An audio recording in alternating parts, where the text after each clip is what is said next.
Est-ce que tu t'es déjà dit que tu n'avais pas de chance, que les autres ne te comprenaient pas, que tu étais toujours sur toi que ça tombait? Si oui, cette vidéo va peut-être te mettre mal à l'aise, mais elle pourrait aussi changer complètement ta façon de voir ta vie. Alors reste jusqu'à la fin. Dans le triangle de Karpman, que je t'ai déjà expliqué dans la vidéo précédente, la victime, c'est le rôle le plus répandu, le plus mal compris, et je vais t'expliquer pourquoi. Parce que quand on parle de victime, on pense tout de suite à quelqu'un de faible, de plaintif, de passif, mais en fait, c'est pas du tout le cas. La victime dans le triangle de Karpman, c'est quelqu'un qui se sent impuissant face à sa vie. C'est qui a l'impression que les choses lui arrivent dessus sans qu'il puisse les contrôler, qui attend que les autres agissent pour que sa situation change. C'est comme s'il n'était pas maître de sa situation et qu'il subissait. Cette personne, elle peut être brillante, ambitieuse, travailleuse, elle peut même être chef d'entreprise et diriger. Mais le rôle de la victime, ça n'a rien à voir avec la réussite extérieure. Ça, c'est bien un point qui est important à noter. Voilà les signes concrets que tu joues ce rôle sans t'en rendre compte. Et comme ça, tu pourras me dire si tu as l'impression d'être dans ce cas ou pas. Tu te plains souvent des mêmes situations, sans jamais changer quelque chose. Ça se reproduit toujours à peu près de la même façon. Tu attends la validation des autres avant d'agir. Tu te compares et tu as toujours l'impression d'être moins chanceux que les autres. Tu te justifies beaucoup, tu expliques pourquoi ce n'est pas de ta faute, peut-être parce que tu as des douleurs, tu es malade. Tu attires toujours les mêmes types de personnes qui finissent par te décevoir. Et quand quelqu'un essaye de t'aider, tu trouves toujours une bonne raison pour pas que ça fonctionne en fait, pour te trouver un petit peu comme des excuses. Je suis désolée de te dire ça, mais je suis là pour dire les choses. Est-ce que tu te reconnais dans l'une de ces phrases, dans ces situations? Si oui, et que tu veux évidemment comprendre d'où ça vient vraiment et surtout t'en libérer, le lien pour prendre rendez-vous avec moi est en premier commentaire. C'est un échange qui va nous permettre de discuter ensemble et de voir quelle est ta situation et comment je peux t'accompagner. Voilà ce qui est important de comprendre en tout cas. Personne ne choisit consciemment de jouer la victime. Et ça, c'est important de se déculpabiliser là-dessus.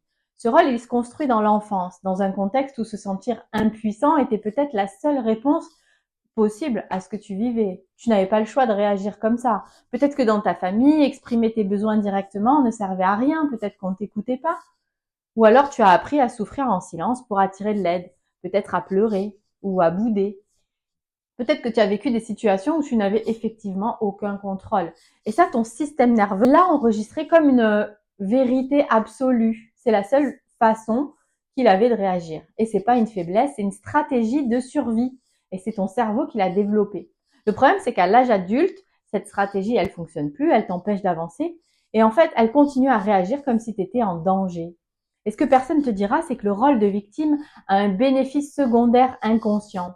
En te sentant impuissant, tu évites la responsabilité. Si c'est toujours la faute des autres, si les circonstances sont toujours contre toi, tu n'as jamais à te remettre vraiment en question. Tu n'as jamais à prendre le risque d'essayer et d'échouer par ta propre décision. C'est jamais de ta faute. En plus, la victime, elle attire de l'aide, elle attire les sauveurs. Et ça donne un sentiment de connexion, d'être vu, d'être important pour quelqu'un et peut-être même d'exister dans ce rôle qu'elle s'est donné. C'est pas vraiment de la manipulation consciente. C'est un système automatique que ton cerveau rejoue parce qu'il a appris que c'était efficace, par exemple avec tes parents ou la maîtresse.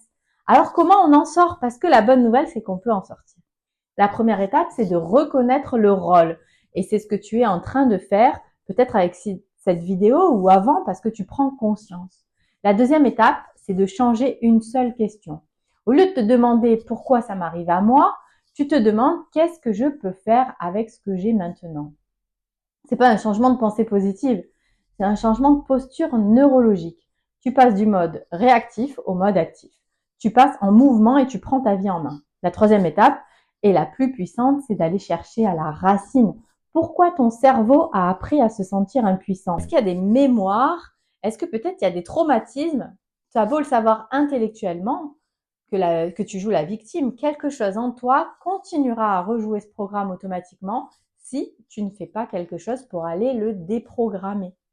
Alors cette vidéo t'a sûrement parlé et tu t'es peut-être reconnu ou tu as reconnu quelqu'un de ton entourage dans cette vidéo.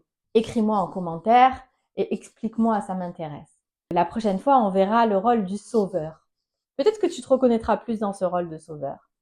Alors, si tu veux aller chercher à la racine, pourquoi tu joues ce rôle, comment t'incarnes, on en parle ensemble. Tu prends un rendez-vous sur mon Calendly et on voit comment je peux t'aider.